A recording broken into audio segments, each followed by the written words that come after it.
Të nderuar shikues, përshëndetje, jeni me edicionin e lajmeve të orës 13. Bashkimi Evropian e sheh mbarvajtjen e zgjedhjeve lokale në Kosovë si një hap të mirë drejt mundësisë së heqjes së masave të vendosura që nga viti 2023. Zëdhënësi i BE-s ka konfirmuar se ky ishte një sinjal i rëndësishëm i deeskalimit në veri që do të merret në konsiderat në kontekstin e heqjes së mëtejshme të masave. Mbarvajtja e zgjedhjeve lokale në Kosovë shihet në Bashkimin Evropian si një hap i mirë drejt mundësisë së heqjes së masave të vendosura që nga viti 2023. Duke u referuar vizitës së fundit të presidentes së Komisionit Evropian Ursula von der Leyen në Kosovë, një zëdhënës i BE-s ka theksuar se ajo është inkurajuar nga raundi i parë, paqësor, konkurrues dhe gjithëpërfshirës i zgjedhjeve lokale me pjesëmarrjen e të gjitha komuniteteve. Ky ishte një sinjal i rëndësishëm i deeskalimit në veri që do të merret në konsiderat në kontekstin e heqjes së mëtejshme të masave, ka konfirmuar zëdhënësi i Bashkimit Evropian në një përgjigje me shkrim. Javën e kaluar, gjatë qëndrimit të saj në Prishtinë, von der Leyen pati, siç thuhet, diskutime konstruktive si me presidenten Vjosa Osmani, ashtu edhe me kryeministrin Albin Kurti. Sipas të njëjtit burim, Bashkimi Evropian pret që edhe raundi i dytë i zgjedhjeve lokale të zhvillohet në të njëjtën mënyrë dhe pret një tranzicion të rregullt të qeverisjes lokale. Presidentja e Kosovës Vjosa Osmani ka udhëtuar drejt shtetit gjerman. Ajo do të mbajë një fjalim në Universitetin e Berlinit. Para studentëve, Osmani do të flasë për mbrojtjen e demokracisë. Po ashtu, presidentja do të zhvillojë edhe takime të shumta në shtetin gjerman.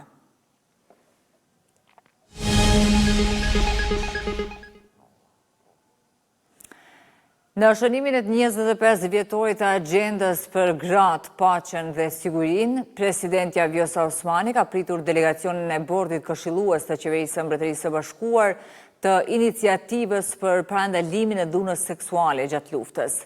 Delegacioni që përbëhej nga të mbijetuar të dhunës seksuale nga vendet të ndryshme të botës, ndau histori mbi dhimbjen, forcën dhe rrugtimin drejt te kalimit të traumës. Në anën tjetër, presidentja tha se zëri të mbjetuarve të dhunës seksuale është thelbësor për hartimin e politikave të qëndrueshme dhe efektive që synojnë sigurimin e mirëqenies së plotë dhe drejtësisë për të gjithë. Radio Televizioni Kosovës prezanton premierën e filmit dokumentar Në luftë me fatin, një rrëfim prekës për përballjen e një familje me sfida të mëdha dhe luftën e tyre të dyfisht për mbijetesë. Dokumentari me autore Venera Xhoxhaj Adili dhe Ilir Kabashi sjell në ekran historinë e dy prindërve heronj që pavarësisht vështirësive nuk dorëzohen dhe arrin të prekin lumturinë. Premiera do të mbahet të martën me datën 28 tetor në orën 19 në Kino ABC në Prishtinë. Filmi është prodhimi i Radio Televizionit të Kosovës që sjell një dëshmi të fuqishme njerëzore për forcën, dashurinë dhe shpresën.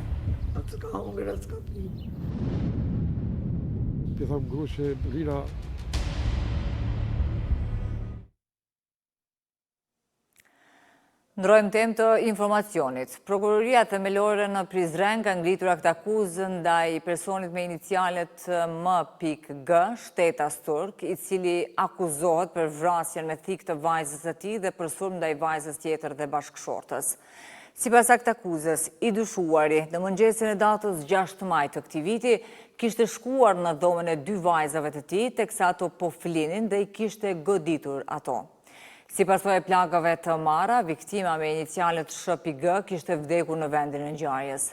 Në njoftim gjithashtu theksohet se i pandehuri kishte goditur edhe bashkëshortën, e cila ishte përpjekur ta ndalonte të pandehurin, gjatë së cilës kishte pësuar lëndimën në fytyrë dhe në dorë.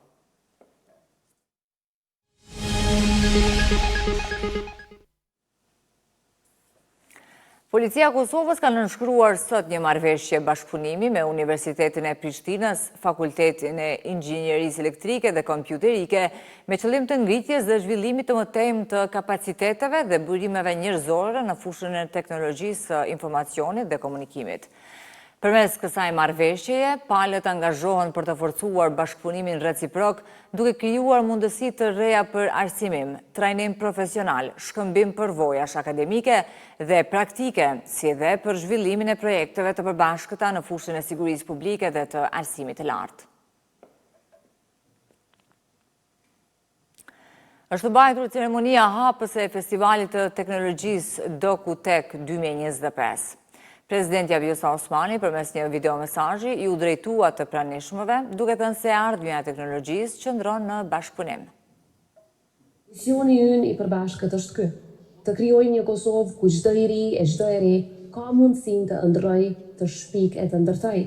Një Kosovë që eksporton jo vetëm produkte, por edhe ide, jo vetëm energji, por edhe frymëzim.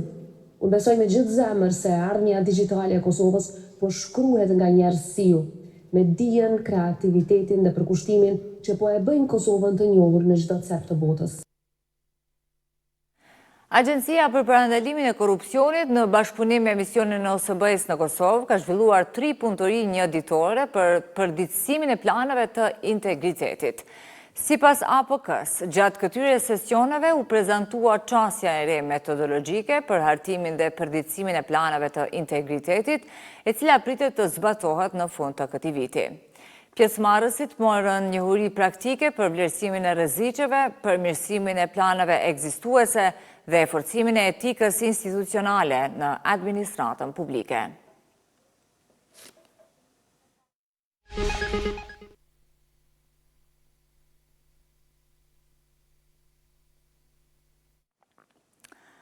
Shtetet e Bashkuara të Amerikës dhe Bashkimi Evropian kanë vendosur sanksione të reja ndaj Rusisë, duke goditur 2 kompanitë më të mëdha të naftës. Presidenti amerikan Donald Trump ka deklaruar se presidenti rus Vladimir Putin po tregohet jo serioz në përpjekjet për paqe. Edhe Bashkimi Evropian ka miratuar një pako të re masash ndëshkuese që përfshin ndalimin e importit të gazit të lëngshëm natyror nga Rusia dhe kufizimet të reja financiare ndaj kompanive ruse të energjisë.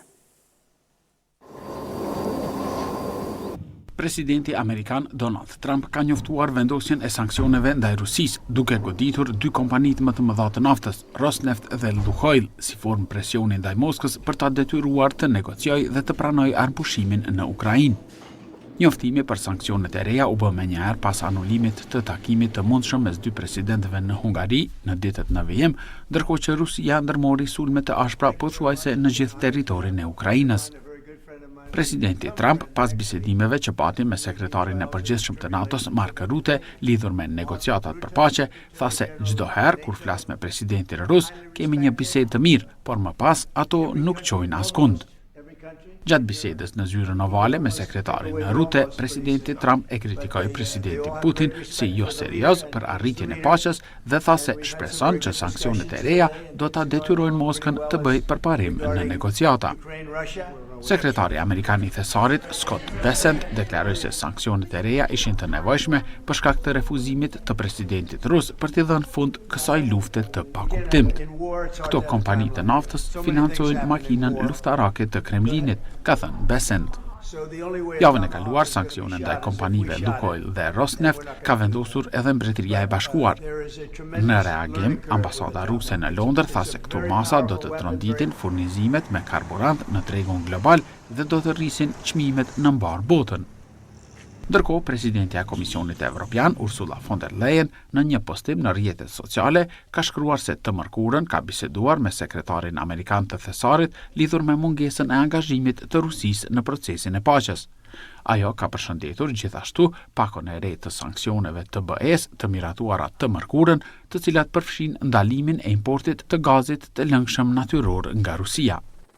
2 kompanitë ruse të sanksionuara eksportojnë rreth 3.1 milion fuqi naftë në ditë, sipas të dhënave zyrtare.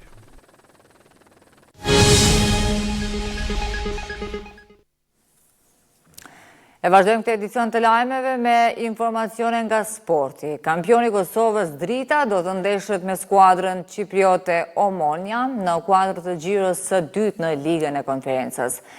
Ky duel transmetohet drejt për drejt në televizionin publik me fillim nga ora 18:45 minuta. Kampioni Kosovës Drita është nikosiri skuadrës shqipriote Omonia në përballjen që do të luhet në Fadil Vokri, derisa Drita startoi mirë në këtë kompeticion pasi e fitoi një pikë kundër Kupsit në xhiron e parë, duke barazuar 1-1. Në anën tjetër, ekipi shqipriot është mposhtur në xhiron e parë nga Mainzi 0-1 dhe kështu nuk e ka asnjë pikë momentalisht. Strategu i Dritës Zekria Ramadani në konferencë për media theksoi se kampionati shqipriot është pak më i lartë se kampionati ynë, megjithatë Ramadani beson se skuadra e tij do të bëjë paraqitje të mirë në duel me Omonian. Këto dy ekipe nuk kanë luajtur asnjëherë më parë, mirë po që të dy skuadrat janë në formë të mirë, duke arritur nga 3 fitore në 5 ndeshjet e fundit, përkundër një barazimi dhe nga një humbjeje. Ky duel nis në orën 18:45 dhe transmetohet drejt për drejt në televizionin publik të Kosovës. Ndërkohë shqiptues, me këtë informacion nga sporti, kemi ardhur kështu dhe në përfundim të këtij edicioni të lajmeve, sigurisht për të takuar në edicion në orës 15 me informacionet më të reja të ditës. Ne ju falenderojmë për vëmendje, miru pafshim.